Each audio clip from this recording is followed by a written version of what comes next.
Warning: the following episode of Orsini's Uncensored Mind contains explicit language and adult content. The thoughts and opinions stated on the show are reflective of AJ Orsini and his guests exclusively. Seriously, guys, the show's called Uncensored. If you got a problem with bad language, I really don't give a shit. Guys, it's episode 127. It's your host here, AJ Orsini, and I got to tell you that on episode 127, we're going to talk about what the hell is Charlotte doing in Full Sail University? Why the hell is Cody Rhodes taking 10 lashes to the back? Is MLW trying to take over the entire pro wrestling world? And Ring of Honor and TNA over WrestleMania weekend? Lots and lots to talk about here, including the passing of a legend, my God in heaven. I bequeath unto all of you episode 127.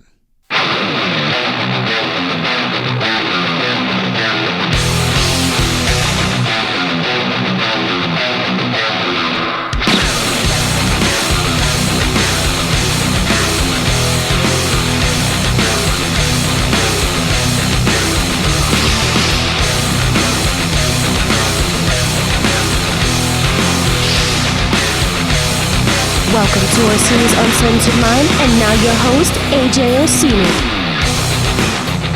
How the hell is everybody out there? This is your boy, your main man, your top soul brother from another month. This is your host of Orsini's Uncensored Mind.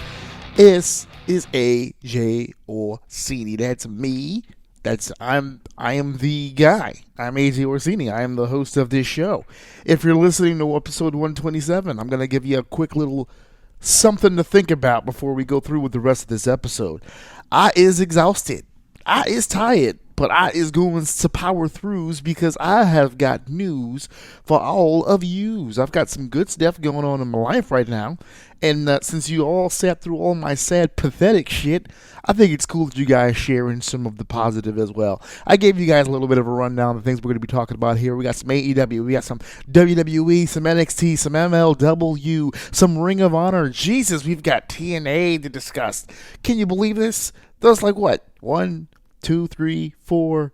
Shit, I'm looking at my paper right now. We've got AAA on here. We've got Dragon Gate. Holy crap. We've got a crap ton of wrestling we've got to get to. But before we do, I would like to start off with a little bit of some good news. How about we do that? I usually tend to start off some stuff with my personal life. So let's divulge into that just a little bit and get a little bit more in depth on the stuff that I put on my social media earlier. What the hell is today? What the hell? I'm recording this Thursday. I'm recording this on Thursday. So this happened earlier today. See, I'm really good at keeping track of stuff. As if you couldn't tell. Very organized here at Orsini's Uncensored Mind. But something really cool happened to me today. So I'm not going to go verbatim and repeat everything that I wrote on Facebook because that would be redundant. Also, it's pretty long, so fuck it. But about 5 years ago, I decided to go back to school. As a matter of fact, when I started this podcast, which was in 2017, I was kind of balls deep already into school. And so if you've listened to the show before, you've listened to previous episodes, you've heard me mention my classes and my stress levels and all that stuff before in the past. So since you guys have sort of taken this road with me here, my squad of O, you've been following on with the trials and tribulations of Operation Get That Damn Degree, with the Oster here, I might as well pass on some very, very cool news to you guys if you didn't get a chance to see it on my Facebook. When I started this trek originally, the idea was I wanted to go to school for a physical education degree. There's multiple different things that you could do with that. Obviously, teach in schools, or you can teach. You could use it for physical training. You could teach all these people your knowledge, and that's what I wanted to do. I wanted to coach, I wanted to teach, I wanted to utilize my mind and my expertise and my knowledge on the human body, not just for my own personal reasons with my family and such, but also, not for nothing, for the pro wrestling game. Yes, I was trying to finagle some of that into that direction as well. Anything to make myself more valuable, hence, being a businessman, that's how that works. So that was the dream, that was the idea. Way back in 2015. Now, you're probably asking yourself, bro, wasn't your son born in 2015? It was. I chose a shitty time to go back. But having said that, newborn son, out of school for about 14 years at that point, because I graduated in 01 with my high school diploma. So it's been a long road, a very difficult road. A lot of sacrifices were made, not just on my part, but on the part of my family as well. And they make you jump through a lot of hoops. You can't just go in there and say, hey, I want to graduate. Like when you first start, you can't just walk in there. I want to graduate with this degree. A lot of bullshit has to happen before that happens. You got to be, but in my particular case, my high school transcript was the shits. So I literally started, not all, I think my math section was remedial. And if you're unfamiliar with what that means is that you're going to be going to a college class for a full semester, and when it's done, you're not going to get any credit for it. That's basically what that means. 0 credit. It will make you eligible for math classes in college. That's what it'll do. It'll bring up your score, so to speak, and then you'll be able to, it's like a prerequisite type deal. So not only did I start from 0, I essentially started from a negative number because I had to take remedial classes. So I was far behind the 8 ball when this whole thing started. So to make a long story short, you got to jump through a lot of hoops, a lot of appointments, a lot of shaking hands, a lot of meeting people. I started off with a liberal arts major, and then we changed it to a movement science major. Just a lot of moving and jostling around to try to eventually get, one day, you keep working at it, and one day you'll get into physical education. Now, physical education is ran by 2 departments. Obviously, they have their own department where they work on the physical and, the actual gym stuff. Then you also have to run through the education department, obviously, because, in case you decide you want to work in a school, you got to know what you're doing, right? So it's ran by 2 departments.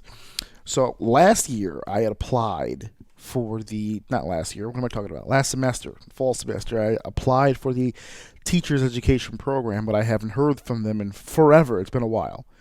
And 2 weeks ago, I finally got my acceptance letter. Everything was good. They said, my GPA is fucking immaculate.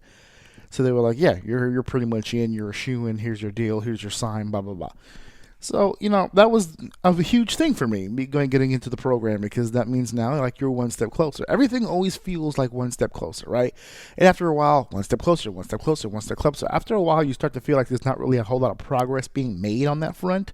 You start to get a little down on yourself a little bit, which is what I was feeling. So if you heard any of the episodes from last semester, you probably heard a lot of episodes with me, probably not in the right frame of mind. And then in the course of that, whole deal, I lost a very good friend of mine. One of my friends was in the hospital. There was just so much going on last year, so to speak. 2019 was a very rough year overall. So, let's get to the crux of this. Today, I already signed my application. I mean, my acceptance letter, but I signed it, but I never brought it in. And so it took some time to get into the physical office. So the appointment was set for today, as a matter of fact. I was going to go in to drop off my acceptance letter, and all that would be it, right? Pish posh, done, and off to live my life. Well, on my way to the place, I'm not going to drop any names, but the lady who basically runs the department emailed me directly and told me that my appointment time was set for, I don't know, I think it was for after my class, so about 6:50, 7 o'clock, something like that. I was going to come by, drop it off, and be out. But she sent me an email, as a matter of fact, and she said, I need you to come to my office before that. How soon can you get there? And I was already on campus. I had a class. So I said, if it's an emergency, I'll go now. So she was like, yeah, come, because I got to leave in 30 minutes or whatever. So you come down here, and I got to give you something. She's like, cool, fine, whatever. So I told my professor, hey, I got to dip out. I have to go to the department or whatever. He was cool with it. All right, go do what you got to do. I leave. I bring my letter with me because I'm thinking that's what it is, right? I drop off my acceptance letter. I speak to her for whatever fucking reason. And I just go back to my fucking class. So I dropped off the application letter, and she came out of her office personally, which is a big deal because I've been speaking with her for several years now. And it's usually been either through email or the one semester. There was one semester about a year or two ago where she was my professor. So I saw her then. But other than that, she never really comes out of her fucking office. It's like Punxsutawney Phil. She'll come and she'll check the fucking temperature or whatever, and she'll go back into her fucking hole, and that's pretty much the end of it. But she came out today, and she came out with a piece of paper. And I was like, okay, what's this? Another piece of paper to sign. More bullshit, right? Blah, blah, blah. So she gives me this piece of paper, and it's a change of major form, and it has physical education on the form. And I looked at that, and I said, well, okay, because I knew I was going to have to change it at some point. I just didn't realize it was like right then and there. Actually, I thought it was going to be something the department did for me. Like, it wasn't something that I was going to have to sign and whatever. Like, I just figured being in the program, I choose my major, and that's pretty much it. I didn't realize it was going to be a whole deal. So she was like, nope, this is it. And like I said, about a year or two ago, she was my professor. So we had plenty of time to talk about, the upbringing and the road to getting to her classroom. It's all part of the curriculum. So she knows my story. She knows what I've been through. She knows how much time I've put in, how hard I worked for the last 5 years, essentially. She told me that the reason why she emailed me directly is because of that story. Because she knows what I went through to get here, to get to this department, to get to that major, how much work was put in. And she told me, I wanted to give this to you personally. I wanted to be the one to give this to you. She said it, I just wanted to see your face.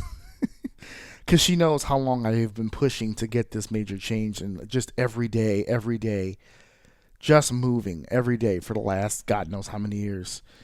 And so I took a minute, because I looked at it, I'm like, this is it, right? Like, I've been working literally, for anybody who's listening to this, if you know where I'm coming from, if there was ever something that you really worked at for, just years and years and years, and then poof, with no warning, because I didn't get a warning for this. I wasn't prepared for this.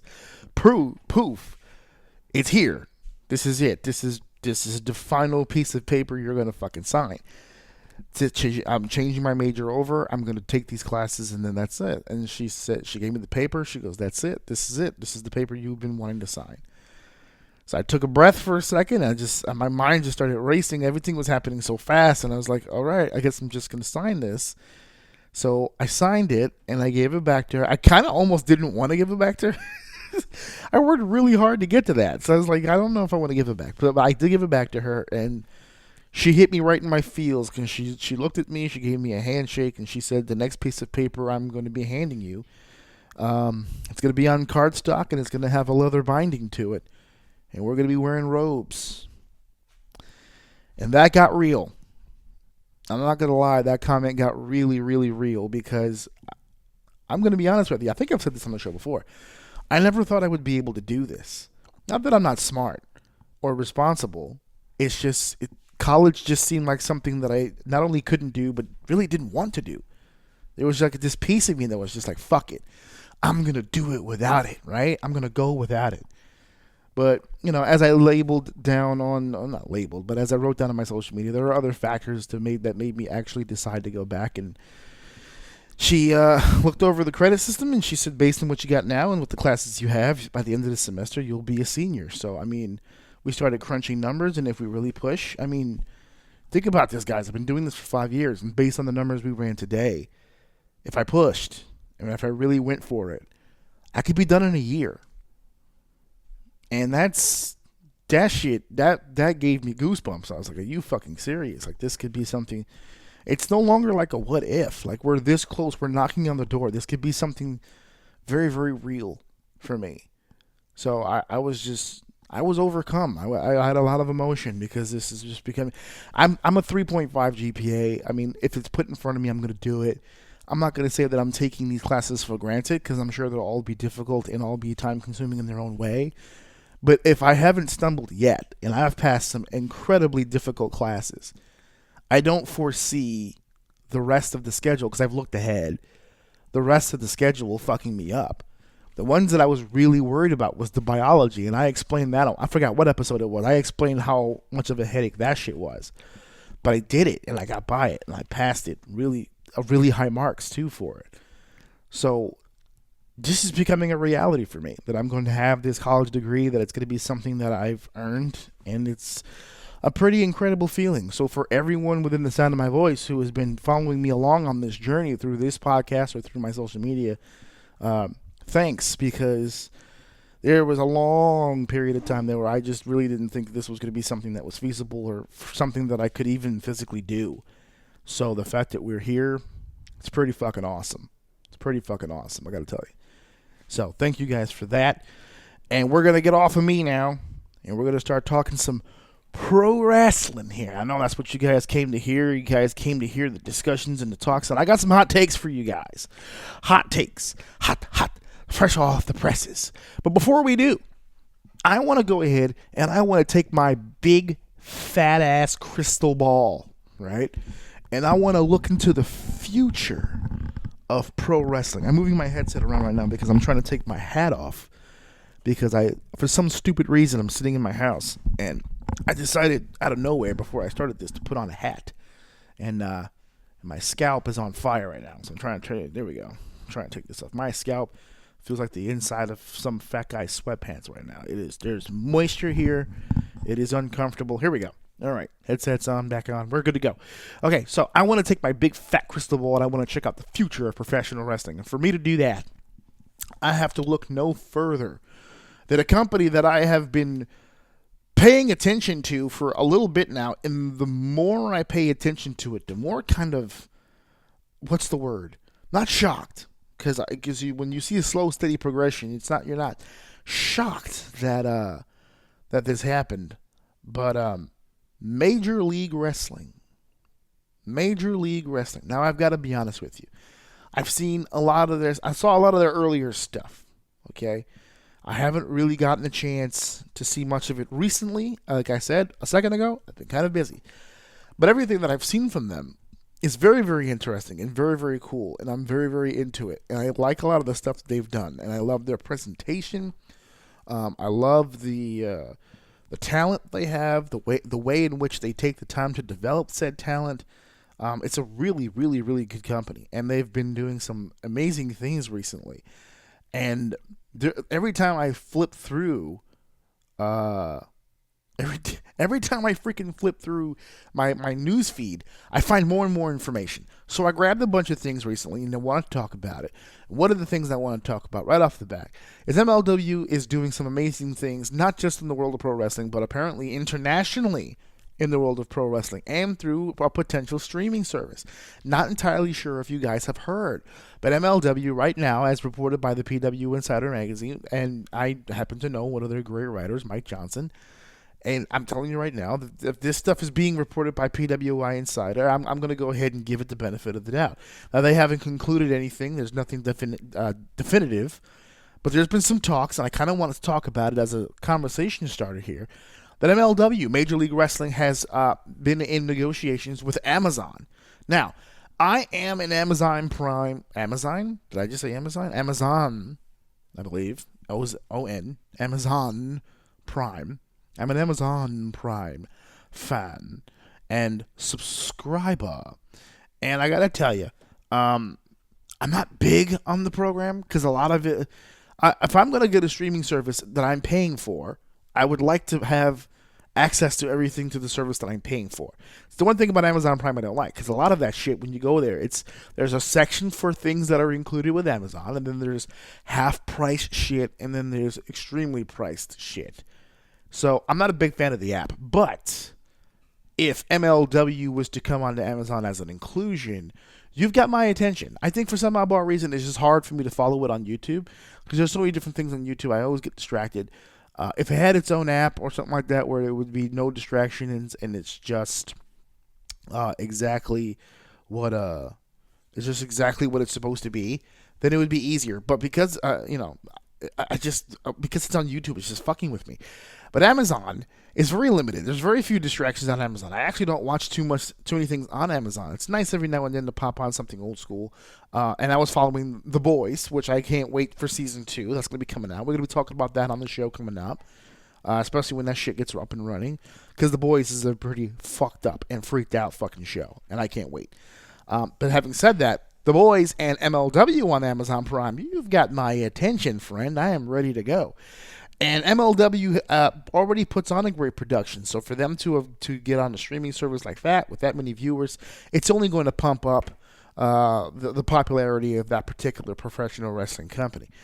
With so many other companies now attempting to make strides just like that, and companies starting to realize now the real money being made in this industry is on being exposed to the most audiences. And to be honest with you right now, the more eyes are on streaming services. It's just the way that it is. I mean, there's so many people that I know of personally and from, social media, that there are so many people getting rid of their cable packages. They're almost solely based off of streaming services. So, if you're going to, for everybody who's fighting to get on national television, TNT, USA, it's really not that far out of the realm of possibility to be a successful major league, no pun intended, wrestling company through solely streaming services. It doesn't seem that far-fetched anymore. So, especially with a powerhouse like Amazon. Amazon has just got its hands in fucking everything. But when you include it in with streaming services competing against Netflix and Hulu and all kinds of different fucking streaming services that are going on, Crackle, whatever the fuck that is, everyone's getting a little bit of action on the streaming service way.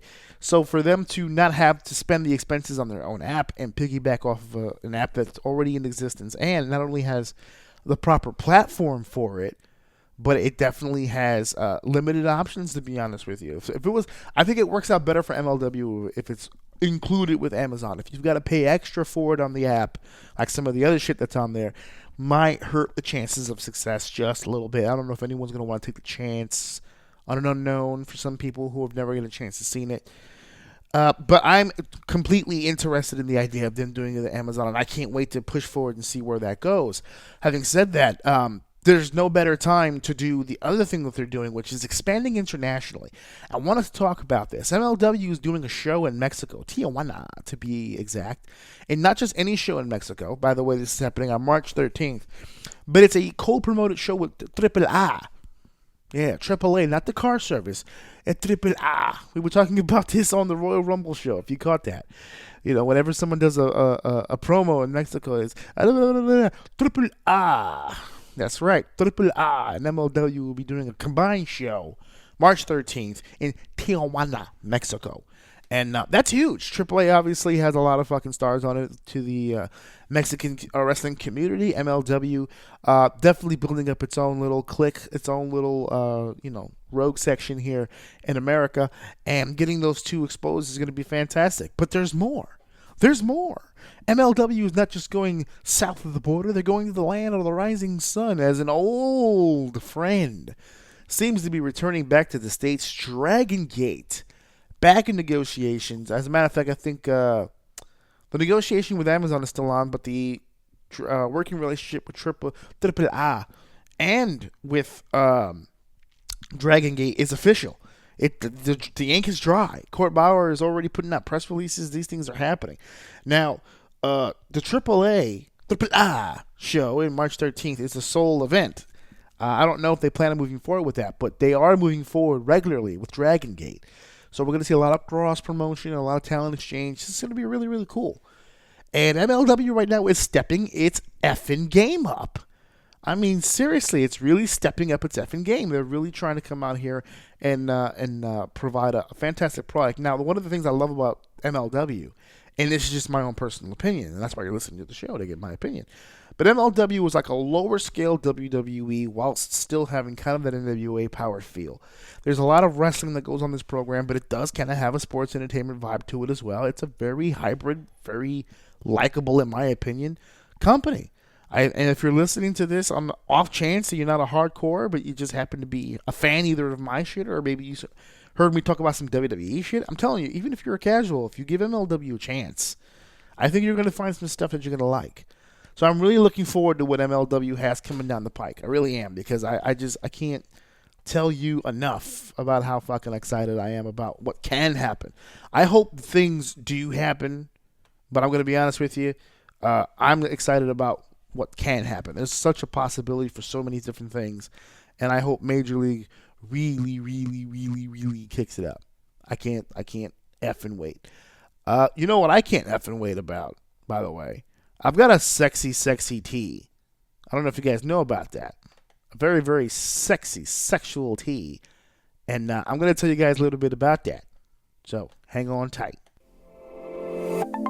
Hey guys, Orsini here, and you know when you're about to do a big presentation, a big speech in front of a large auditorium of people, and you start getting nervous, and your palms get all sweaty, and you start to forget your speech in your head, and people always tell you, when you get up there and you start to feel a little nervous, all you need to do is picture or imagine the entire room naked, and it makes you feel better. Well, all of that is completely bonk and false. What will make you feel better is if you picture everyone in front of you in that audience wearing Orsini's Uncensored Mind official t-shirt. And you should wear one too. All you need to do is head over to ProWrestlingTees.com/AJOUM, and you can get this nice, comfortable, cotton, sleek, gray tee, and you can wear it to all of your social functions. You can wear it to work. You can wear it to go see your kids that you're not even paying attention to. It's obvious. It's the obvious choice. It's the attire that everyone should be wearing. Orsini's Uncensored Mind, and that's the t-shirt over at ProWrestlingTees.com/AJOUM. I'm serious. You might be good parents, but you should still buy this shirt.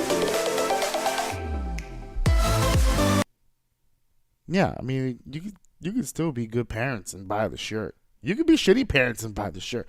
I'm not going to judge you. Just buy the fucking shirt. That's all there is to it. And that's the bottom line. Yeah, I went there. I've been channeling him a lot lately. I got to put some fucking Austin on my YouTube. Anywho, speaking of Austin, Austin's a 3-time Royal Rumble winner. He did an awesome kick-ass promo there to start off the Royal Rumble. Only to, of course, copycat, right? Copycat, The Rock, does the opening promos, I guess you could say, for the Super Bowl. Kudos, by the way, to the Kansas City Chiefs for winning that fantacular game.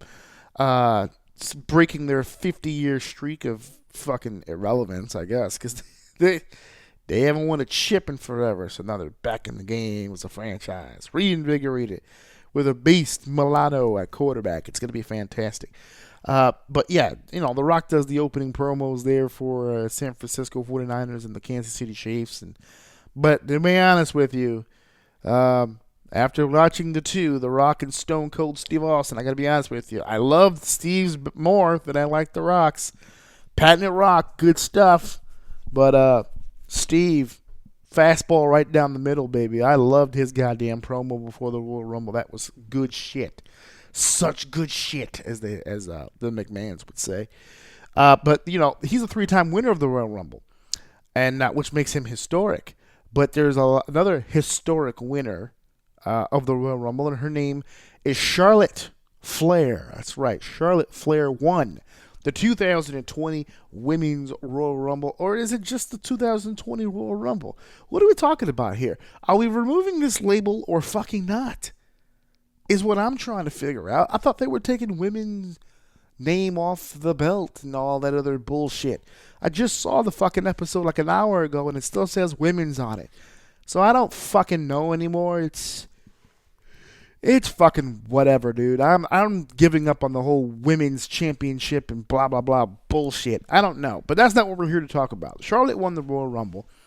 Comes out to the ring Monday Night Raw and does his whole spiel about how, she gets to pick a champion of her choice. And, she's beaten the SmackDown Women's Champion Bayley a bunch of times. She's beaten the Raw Champion and Becky Lynch a bunch of times. And she doesn't really feel like... they're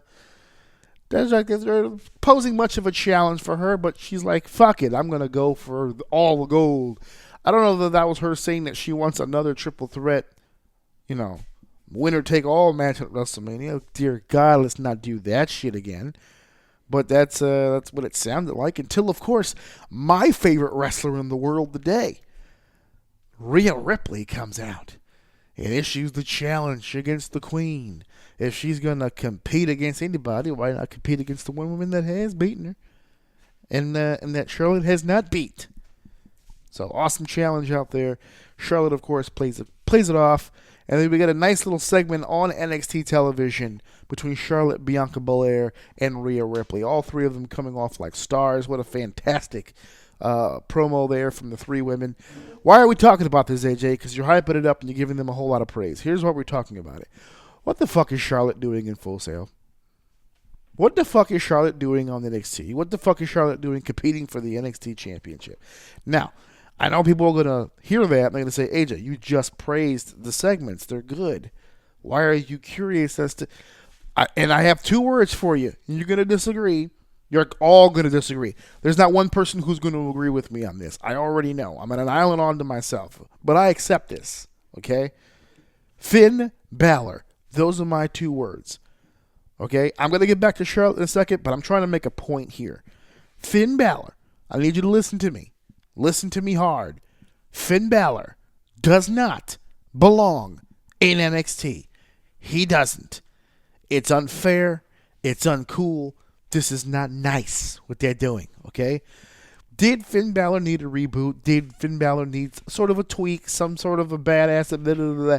Yes, he did. Absolutely. Getting stale. No problem.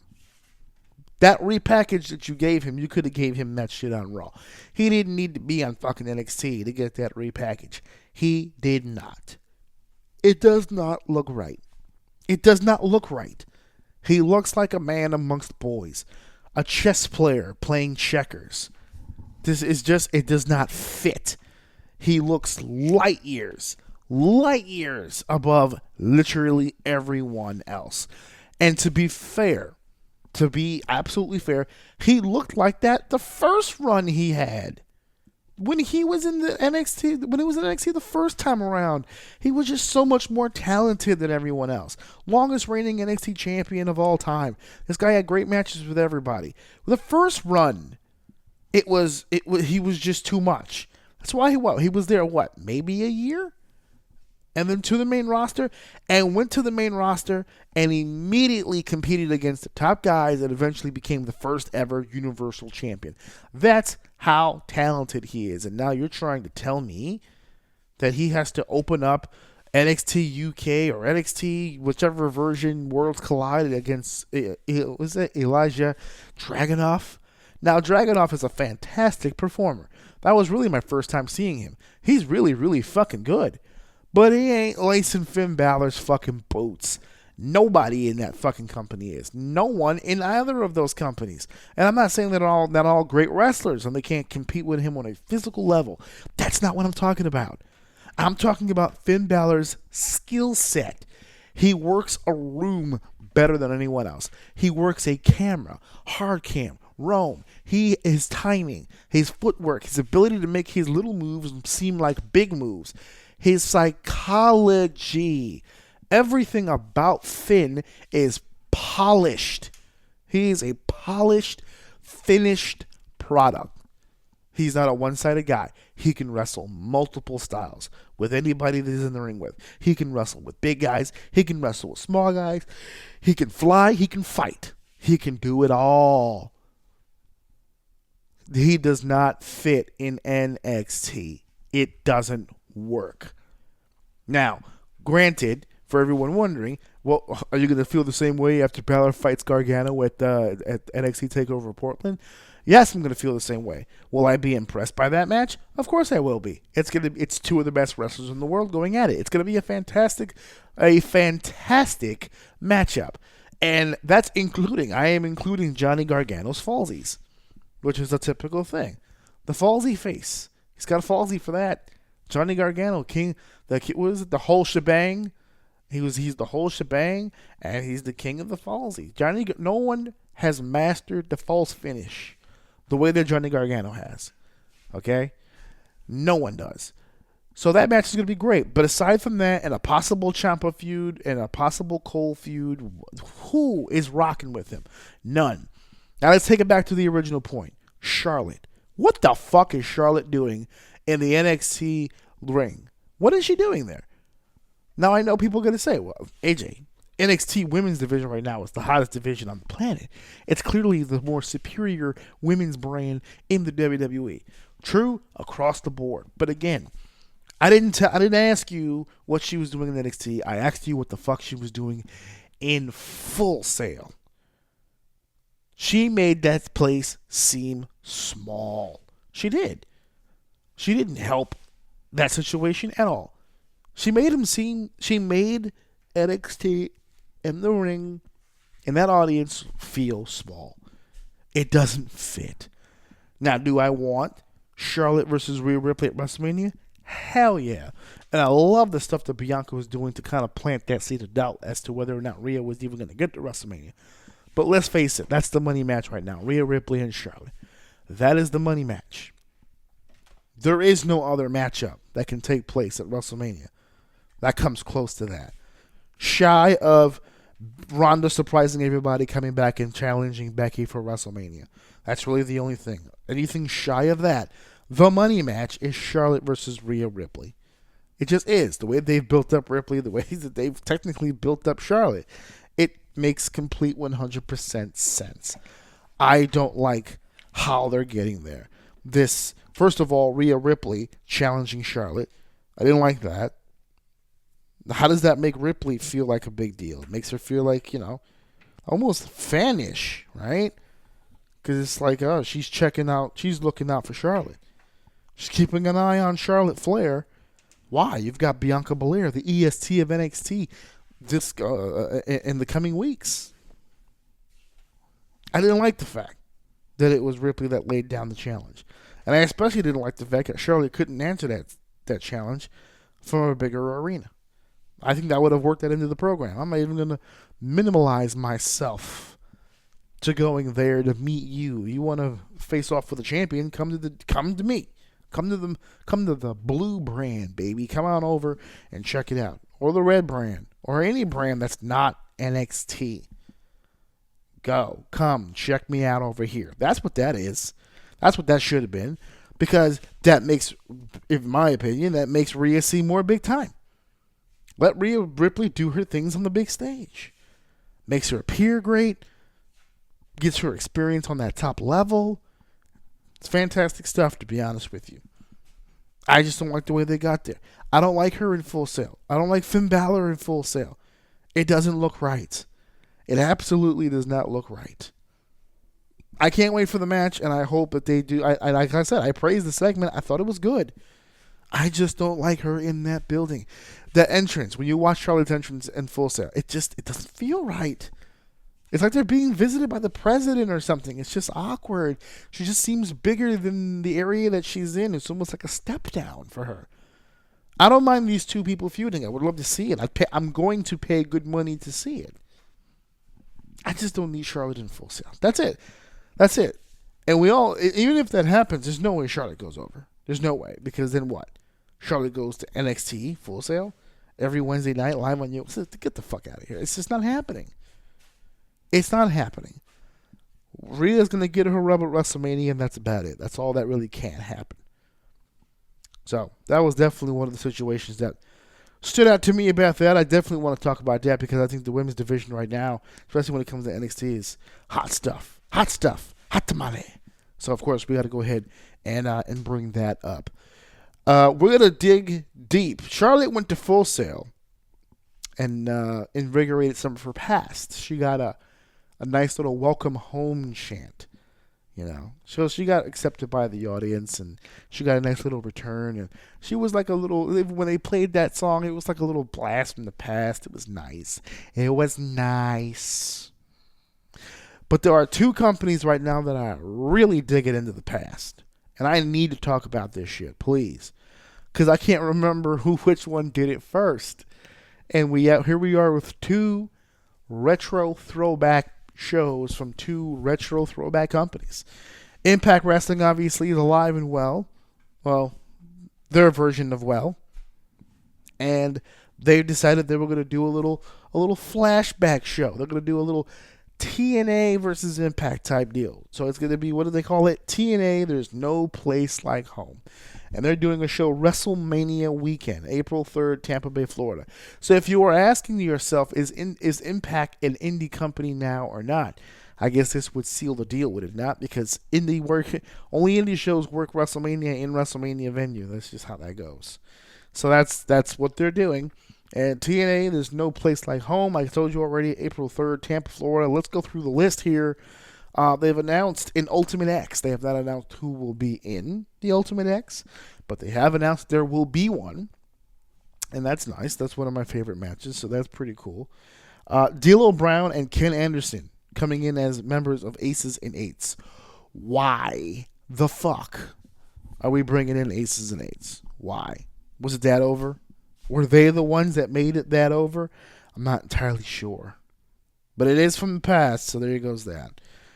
Chris Sabin is listed as returning for this show. Now, here's the thing. I don't mind Chris Sabin coming back. I don't exactly know what the Alex Shelley contract situation is. Alex Shelley was just reunited with Kushida as the Time Splitters. So I don't know what his contractual situation is, but I will tell you this.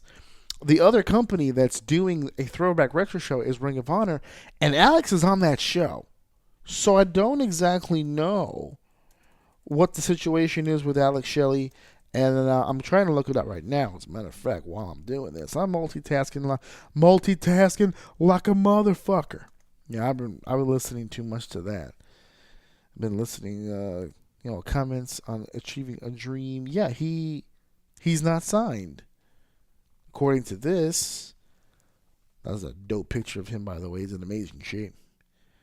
WWE is confirmed. I have more to say, but wrestling for WWE specifically has been a dream of mine for a while. I've had to do a lot of hard things in life. Transpiration, win thing. Okay, yeah. He's thanking him for inviting him, but but he's not signed. He's not signed to WWE, so could Shelley potentially make an appearance on this show? Possible. Motor City Machine Guns, obviously one of the greatest tag teams in TNA history. Another great tag team in TNA history. America's Most Wanted, Cowboy James Storm and the Wildcat Chris Harris. Now, James Storm obviously is with NWA at this time, but Chris Harris has been announced. He's going to be there.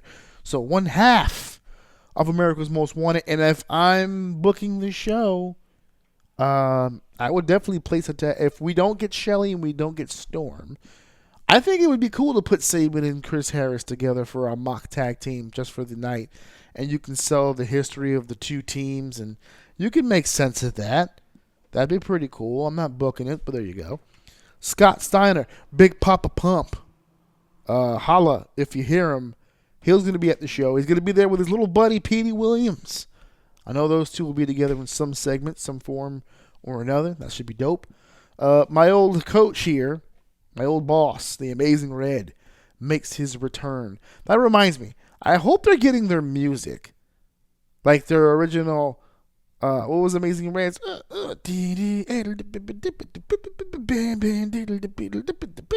That one. I want Amazing Red to come back.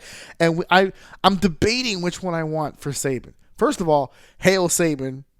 Either way. But I don't know if it's that original one or the Casio one. Hail Sabin! Dope. They need to bring that shit back too. Disco Inferno is listed here, which is ironic because he wasn't in TNA as Disco Inferno. He was in there as Glenn Gilberti. So I don't know why Disco is being asked or advertised, even down to his disco outfit. Like they're promoting a WCW picture. So there's that. And that's just what the show's on April 3rd, and we're only February, early February. So a lot of time there could be more names added to that, but that's the names that have been added for TNA's No Place Like Home. I have a bad taste in my mouth when it comes to Impact because of that last retro show they did where there was like that weird 80s throwback pay-per-view or show or whatever the fuck they did. I don't know what the fuck that was, and I don't really care. So I got a bad taste in my mouth as it is, but it would be cool. Whatever happened, you know who I would love to see there? Can't do it now, I guess, because he's in AEW. But, I mean, Kazarian alone would be cool. But can I get, what is Michael Shane doing? Can we get Michael Shane and Kazarian? Can we get the world's coolest tag team together again? That would be pretty. Put them against Harris and Sabin. Oh, man. 4 old fogies just going at it. All the old heads in here. Is Elix Skipper doing anything? Because they got some. I'm going to get to that in a second, too. Ring of Honor is doing this also, pulling out some crazy names. Very obscure ones, by the way. I mean, because Ring of Honor and TNA Impact are at a point now where, I mean, how many fans who watch those programs now even know of these other names? So it should be interesting. I don't know how much of a drawing card they are if they have to be reminded of who they are. But Ring of Honor, past versus present. That's going to be March 14th in Las Vegas. By the way, if you're asking how the hell can I watch these shows, I'm not sure because I went looking and I couldn't figure that shit out. Now, for the TNA show, I'm going to go ahead and just say something like Fight. I'm not entirely sure if Impact has something up their sleeves. Maybe not Fight. I said that wrong. I meant Twitch. Twitch is what I meant because that's where Impact usually runs its shows now. For pay-per-view purposes, they run it on Switch. And, not Switch, Twitch. I'm sober, by the way. Twitch. But Ring of Honor, past or present, I already said that. March 14th, Las Vegas. They've announced 5 matches as opposed to talent like TNA has. They've announced 5 matches. Doug Williams returns. Not only returns to Ring of Honor, becomes out of retirement to take on the Octopus, Jonathan Gresham. Generation Next returns. 2 members anyway. Alex Shelley, like I just mentioned before, and Matt Sydal.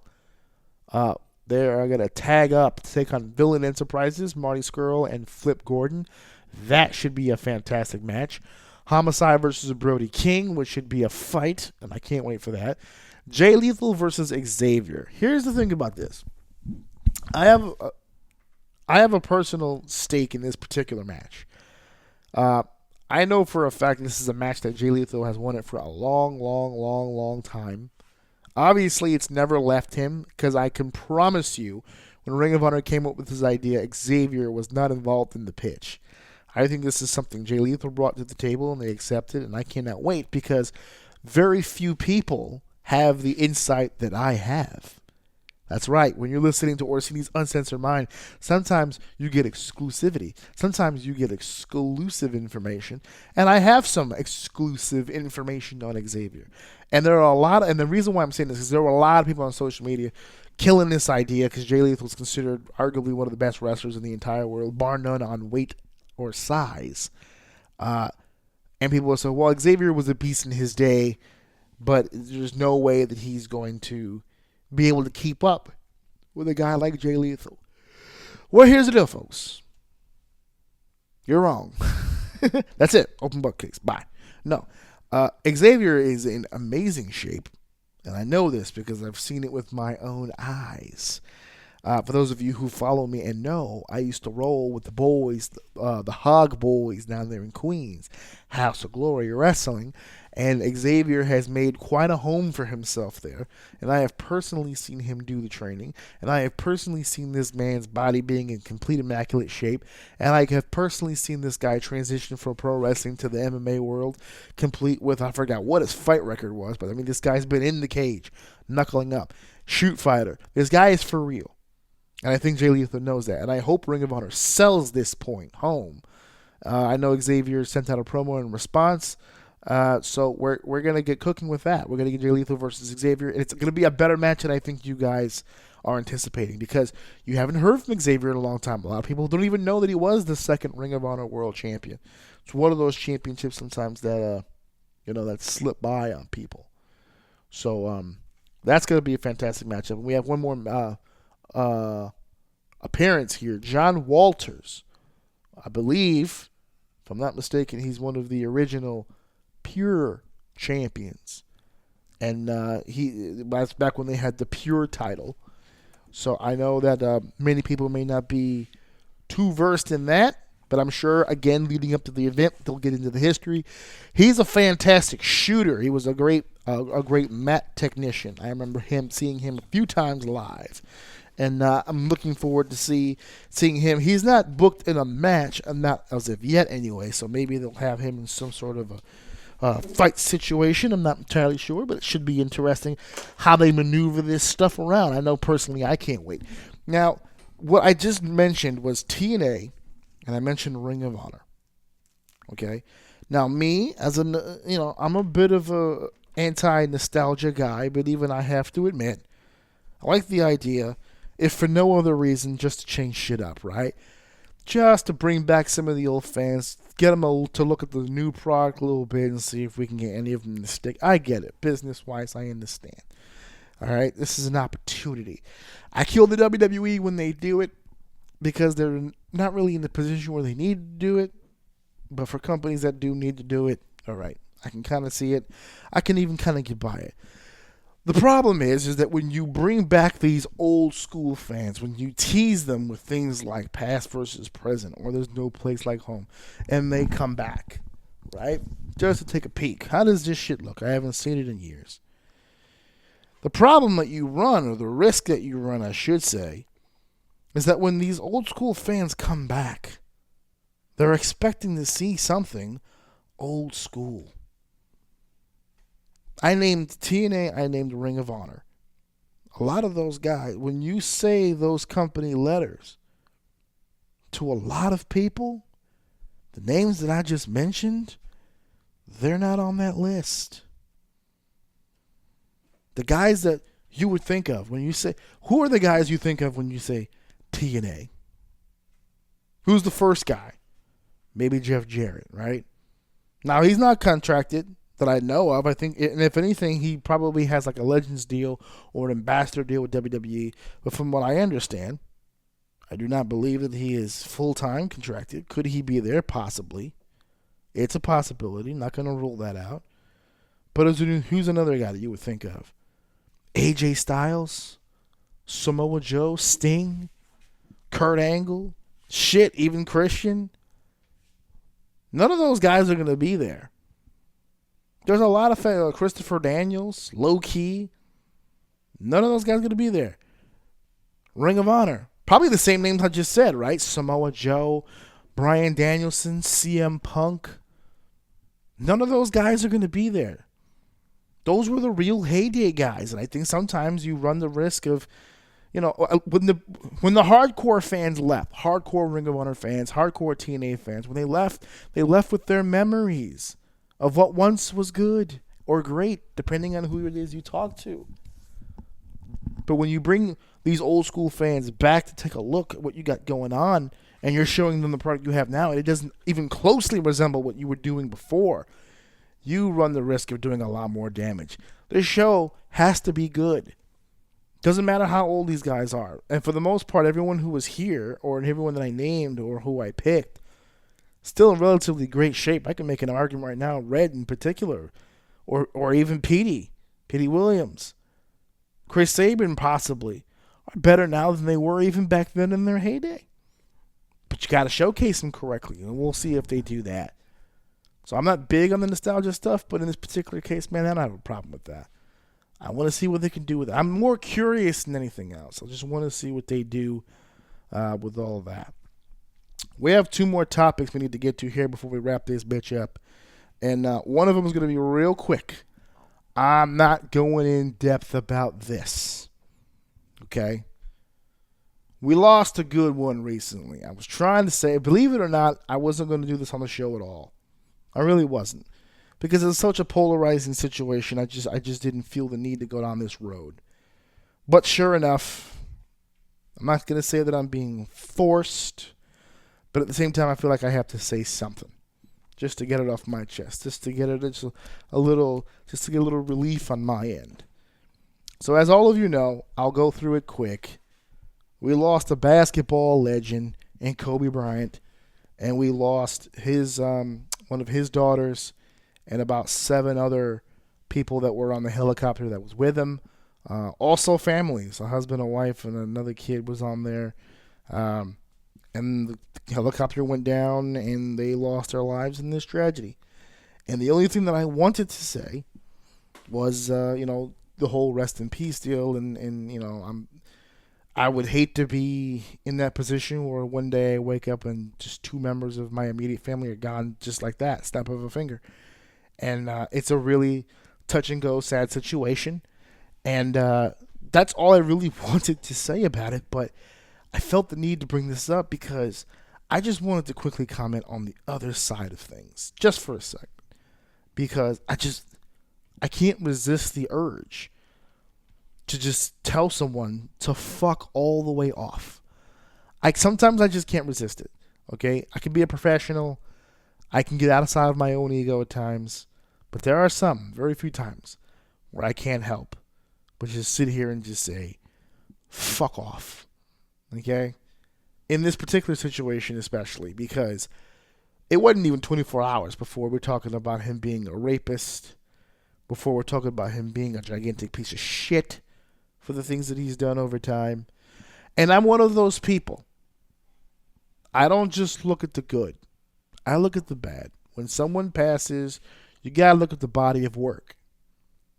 That's why I always get a heat with people when discussing Eddie Guerrero. Because Eddie Guerrero, yes, he's beloved and everyone loves him. They treat him as a god. And while I can agree he was fantastic and one of my favorite wrestlers of all time, I can assure you, God, he was not. He was an imperfect man. And he made a lot of very, very public and bad mistakes. So while he has passed, and I wish his family well, I'm not blind to the other shit. He's no angel. Kobe Bryant was no angel. But the crime that he committed here was perjury and adultery. According to the law, in the great state of Colorado, Kobe ain't no goddamn rapist. So that's one. Let's deal just with fact first. He was never charged with anything. Yes, the lady dropped the charges. Yes, it's probably because of pressure or for whatever reason she decided to just jump off that bandwagon. And she made her decisions on how this was going to go and how this whole thing was going to go down. And I cannot sit here and tell you definitively that he did or did not rape her. We all know that sex took place. He's confessed to that. But according to him, it was consensual sex. It wasn't rape. And while there's no evidence that states that he is innocent, there's also a whole lot of evidence that states that he was. That this was consensual. There's a lot of evidence out there. I'm not going to fucking run it all down. I looked it up earlier today just to make sure that I knew what it is the situation truly was. Or I had to separate myself and think about that and take it all in as fact. Every piece and element of that case and everything that coming back to me is she didn't follow through with the case. He's not a convicted rapist. He's not a rapist. To me, that's a very simple situation. If a judge is not seen for a crime, okay, if you're not going to go see a judge for a crime, if you don't see the judge and there's no conviction of anything, then the only reason that you can call him a rapist is based on your belief. It's how you feel. It is your opinion. And just like there's no evidence to support your opinion, I don't need evidence to support mine. Everything that I've seen from this case gives me the indication that there's a pretty good chance this was consensual sex. And I believe that. Just like you believe the opposite. Neither one of us are going to be able to determine whether or not the other person is wrong or right. Only people that know what happened in that room was Kobe and this young lady. That's it. But the fact that you felt the need to wait until he died to bring all this shit up, and not when he was going through his retirement tour or dropping 81 on whoever the hell it was, you didn't say anything then? You waited till he died? In the grasp and arms of his daughter? I don't take anything you have to say seriously. That's a joke to me. That's not real. That's not a real thing. So I wanted to bring that up and just tell everybody right now that if that's your whole idea, you're not going to celebrate. I'm not going to celebrate him because he's a rapist. I'm not going to celebrate him because he was an asshole. All right, that's your belief. But I will give you one giant right here. You can't see it because it's audio, but there's one big giant middle finger right here and just tell you, fuck off. Seriously, fuck off. Calling a dead person a rapist does nothing at this point. Nothing. It helps no one. It does nothing. You're doing it for clout. You're doing it to be edgy. You're doing it to seem cool. You aren't. Move on. Fuck off. I really should do a fuck off segment. Every episode, we just pick something and just be fuck off. One last thing to talk about here on the docket, our main event of the evening. AEW. Gotta talk about it. just for a second. We got to talk about it. Cody Rhodes, MJF. I didn't get a chance to see it live, but I literally had the segment sent to me. The segment being Cody Rhodes needs to receive 10 lashings to get the match for MJF at Revolution.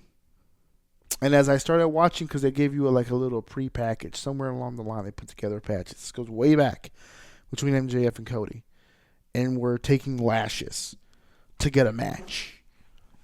Okay. So the reason why the person sent it to me is he told me, you're really going to enjoy this. This is one of the better segments AEW has ever done. So I'm like, wow, this is going to be great. Let's put it on. And then we put it on, and sure enough, yeah, he's getting lashed. 10 lashes. They sold it beautifully. Tears. They got him good, too. Just really tattooed him up. Bruised him up real fucking good. Dope. It was just an amazing scene. None of this shit makes any sense. None. Fuck off. I'm not trying to keep the gag going here, but I'm being very serious. None of this shit makes any sense. None. None whatsoever.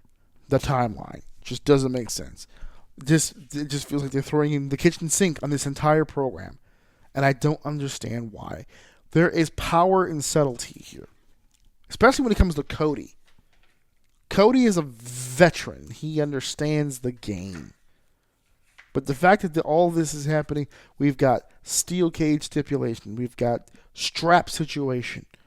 All right? The whole premise of this entire program is MJF screwed over Cody Rhodes. Okay? Kicked him in his huevos. And not only cost him a championship match against Chris Jericho in the heat of the moment, but because of a previous stipulation, he screwed Cody Rhodes out of that title forever. That should be enough. Run the revenge angle. What kills me, though, is the lashes. The lashes in particular kill me. The way they did it was perfect. But there's no build-up to that. The lashes should be a kitchen sink type situation. Just throw everything in but the kitchen sink. But the kitchen sink in that scenario was always last. That's what it means, everything but the kitchen sink. So that when you throw the kitchen sink, you know it's the last-ditch effort. It's the last thing I have to throw. But this isn't the last thing they're doing. This was like the third. This whole stipulation thing is so weird. He kicks him in the balls. Then he plays hard to get. He tells the EVP, no, I'm not going to wrestle you. You have to do X amount of things to get in the ring with me so you can get your payback. And like a doofus, he's doing these things. I don't understand. This is why the relationship with your fans and how open you are, this is why you have to be very selective. Because they're very, very open. I am fully aware. I have been made fully aware by them as part of their audience. They have made me fully aware of the fact Cody Rhodes is an executive vice president of AEW. He is an executive vice president of this entire company.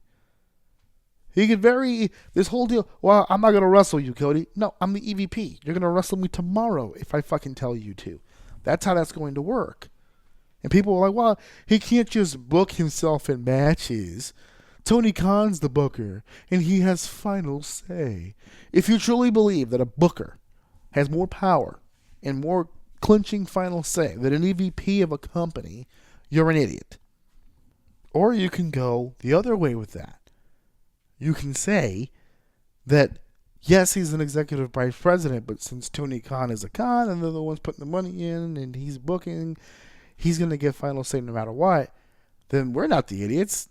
He is. Cody is. Because that means that title means absolutely fucking nothing. Means nothing. Tony's already had meetings and interviews where he's told people about people coming in and pitching ideas and going over creative. Cody, Jericho, and I didn't hear a whole lot of other names. Cody's in there, though, pitching shit. Cody's in there doing his thing, trying to be a contributing member to the team. But he's the strongest baby face they have. And I guess my problem with the lashes is that the lashes are usually used for an underdog baby face. The lash is used to give the audience the impression that he is at his absolute lowest. He's done everything that he can as a babyface to get over on this badass heel, and he's getting beat by his own goddamn belt, lowering his self-esteem, lowering his dignity, treating him like an animal, like JR said. Which I'm so proud of JR. We had that long-ass segment with the strap, and he didn't mention the government mule once. I was very shocked and very surprised. But the fact of the matter is that Cody Rhodes is an EVP. He wears a suit. Beautiful wife. Ton of money. He is never going to be an underdog babyface. Now, I'm not saying he can't be a babyface. He's the top babyface they have. He's the best they have at being a babyface. But he doesn't need to be a drop down to my knees, out of my future is out of my hands, underdog babyface. You don't need to treat him like that. And for the record, it's not believable when you do. There was a lot of emotion in those strap matches. Of course there was. I said strap matches. There was a lot of emotion in that strap segment. Of course there was. Take anybody. Any criminal for that matter. Pick a criminal. If a guy went into a store and blew the head off of two people, and his punishment was to be taken into the town square, stripped of his shirt and whipped until the flesh left his bones. Regardless of what crime he did, looking at that is going to make you emotional. It's going to be a disturbing scene. The human mind's not built to take in that kind of information. So of course it drew a lot of emotion. It's a real fucking thing. He got hit for fucking real. He welted up. It was uncomfortable. It made you fucking feel. But outside of that ridiculous amount of adrenaline being punched into you by watching this, you know, if you take anybody and put him in that situation, it's going to draw emotion. This situation should have been built up. There was no need between the kicking the balls from Full Gear all the way to Revolution. You didn't need all this stuff. It's just so much stuff. You can spread this out farther. It's not bad. I just feel like it's being condensed. It's being cut down. You're not getting the full effect of everything that you're doing. That's all I'm saying. Okay? If he gets kicked in the balls at Full Gear, use your EVP power.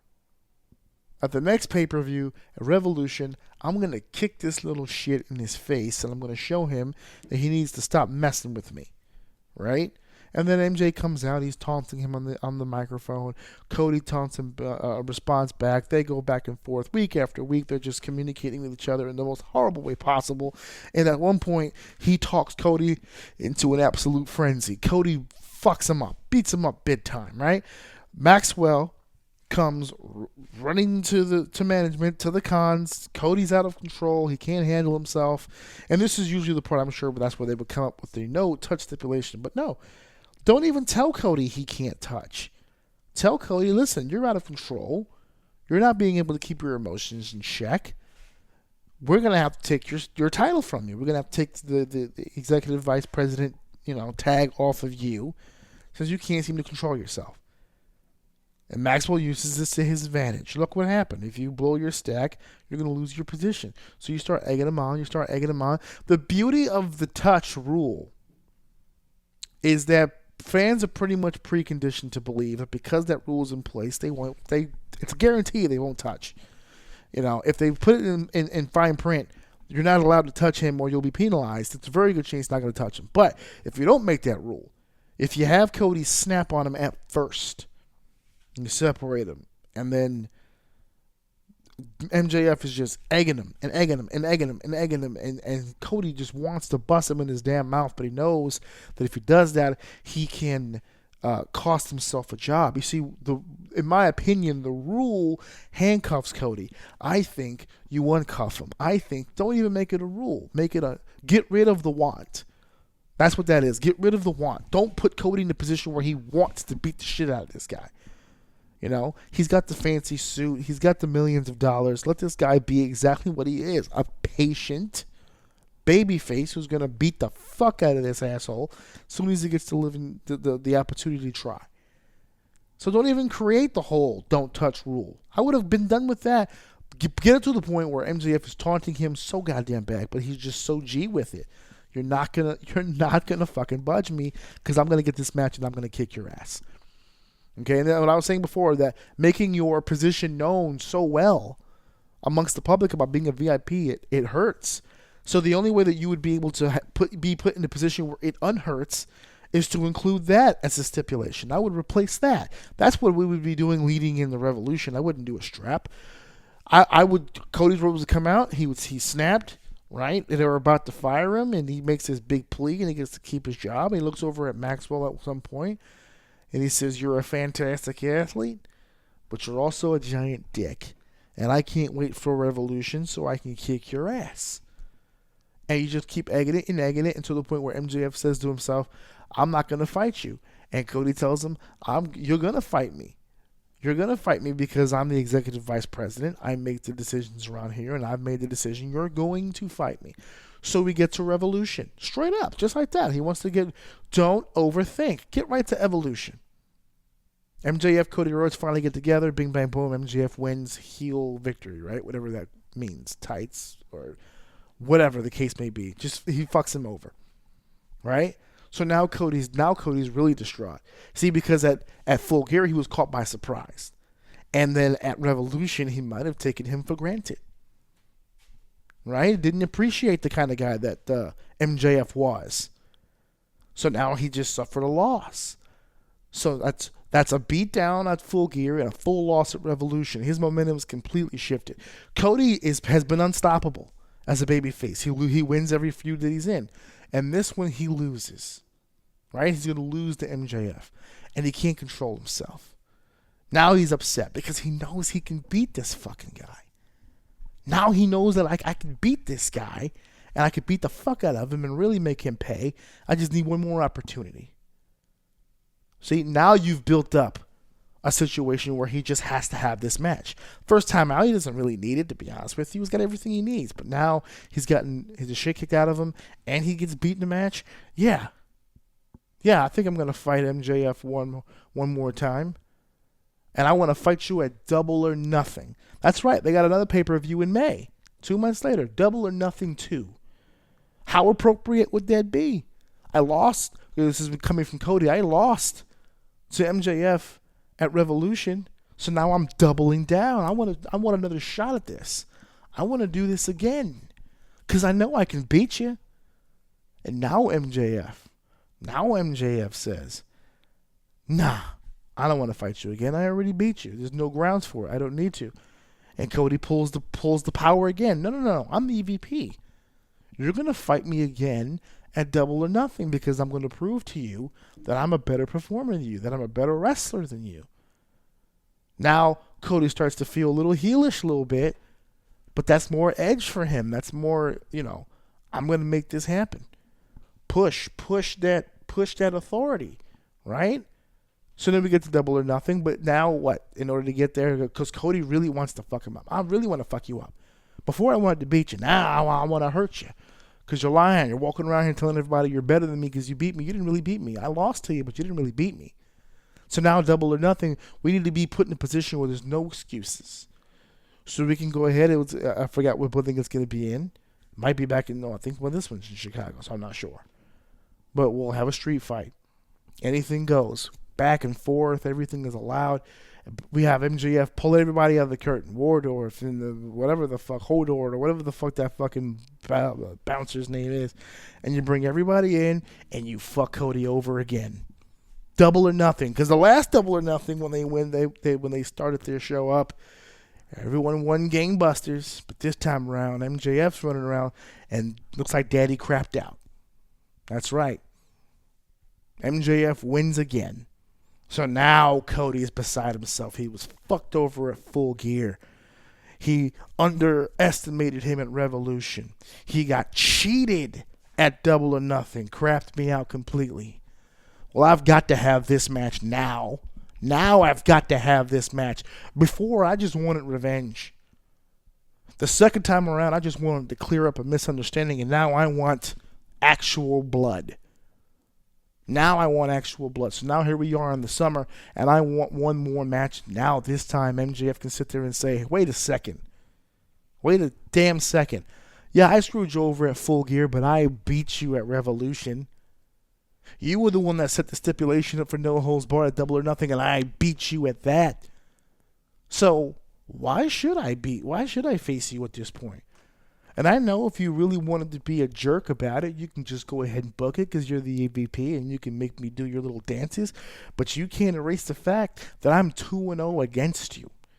In every scenario you lay out for yourself, 14 million different views of a scenario, and you never seem to find the one way you win because I always tend to pull it off. So now we're heading into the summer. Big pay-per-view, I'm sure, and to be honest with you, I got no interest in fighting you. You can fire me. You can find me. I've already beaten you. I have proved my point. Cody's got to have it. Cody's got to have it. So how about this? We'll sweeten the pot, MJF. You said it yourself. I've got the power to book any match I want. I could put you against me from now until the end of time, but Lord knows you and I don't want that, so here's what we do. You give me one more chance to beat you, one more chance to fight you at whatever blah, blah, blah pay-per-view of the summer.